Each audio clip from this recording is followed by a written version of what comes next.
سەبارەت بە گرنگی و لەکەوتەکانی سەردانە مێژوویەکەی سەرۆک بەرزانی بۆ ڤاتیکان بەڕێز مارکۆ گۆمباشی نووسەر و سیاسەتمەداری ئیتاڵی لە ڕۆماوە لەگەڵمانە. بەڕێز گۆمباشی سوپاس بۆ ئامادەبوونی بەڕێستان. بۆچی وترێ پاڵپشتی ڤاتیکان بۆ هەر هەرێم و وڵاتێک وەکو مەرجەعێکی ئاینی گرنگە؟ ئەمارەی بزانین گرنگی ئەمە لە چیایە؟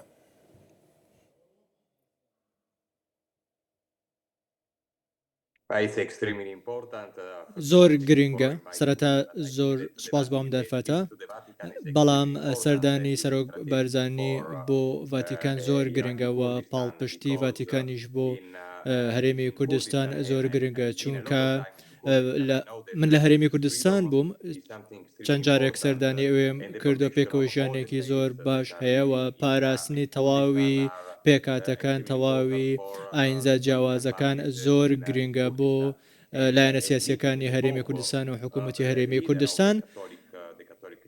کۆبوونەوەی سەرۆک بەرزانی لەگەڵە پاپای ڤاتیکان پەیامێکە، پەیامێکی بەهێزە بۆ تەواوی جیهان، نەک تەنیا بۆ کورد و ڤاتیکان، بۆ تەواوی جیهان پەیامێکی بەهێزە کە ئەم پەیوەندیە دەبێت بەردەوام بێت و گفتوگۆ لە نێوان مسلمان و ئاینە جیاوازەکان دەبێت هەبێت، پێکەوەژیان هەبێت، هەماهەنگی لە نێوان ئاینزە جیاوازەکان هەبێت. باشە، پاڵپشتیەکانی ئیتالیا و ڤاتیکان بۆ هەرێمی کوردستان لەم کات و ساتاسیارە ئێستاە تا چەنە گرنگە؟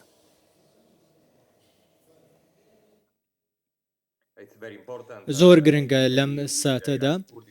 پەیوەندیەکی باشە لە نێوان ئیتالیا و هەرێمی کوردستان هەبێت، پەیوەندێکی باشیش هەیە ئێستا و زیاتر لە 100 سەربازی ئیتالی لە هەرێمی کوردستانن و هەماهەنگێکی باش هەیە و گەلی کورد پێشمەرگە دژی داعش جەنگاون و تاوەکو ئێستاش مەترسی داعش کۆتایی نەهاتووە.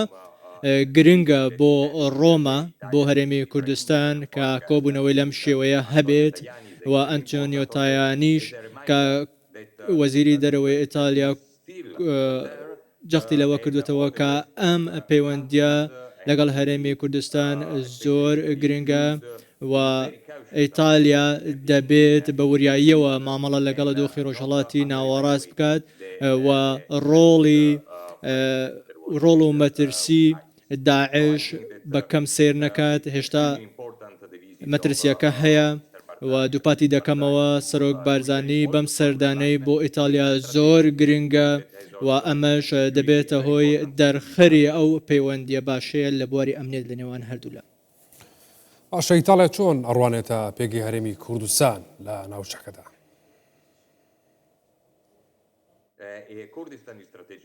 کوردستان ناوچەیەکی استراتیژیە بۆ ئیتالیا لەبەر چەند هۆکارێکە.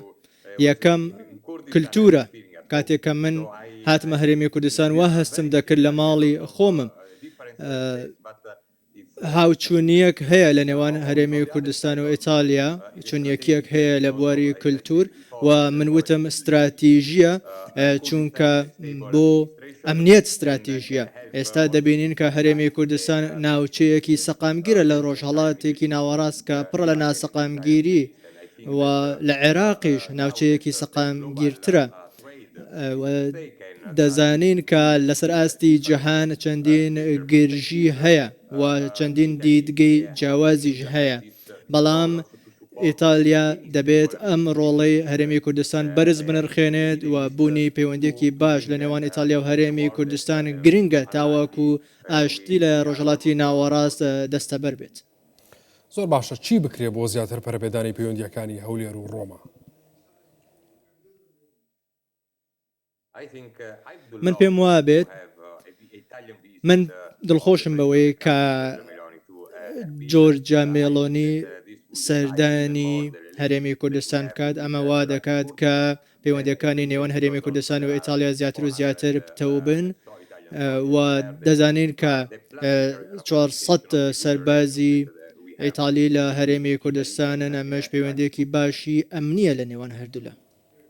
بەڵێ، بەڕێز مارکۆ گۆمباشی نووسەر و سیاسەتمەداری ئیتالی لە ڕۆماوە لەگەڵ مابووی سوپاس بە ئامادەبوونی بەڕێستان. بەخێر بێت.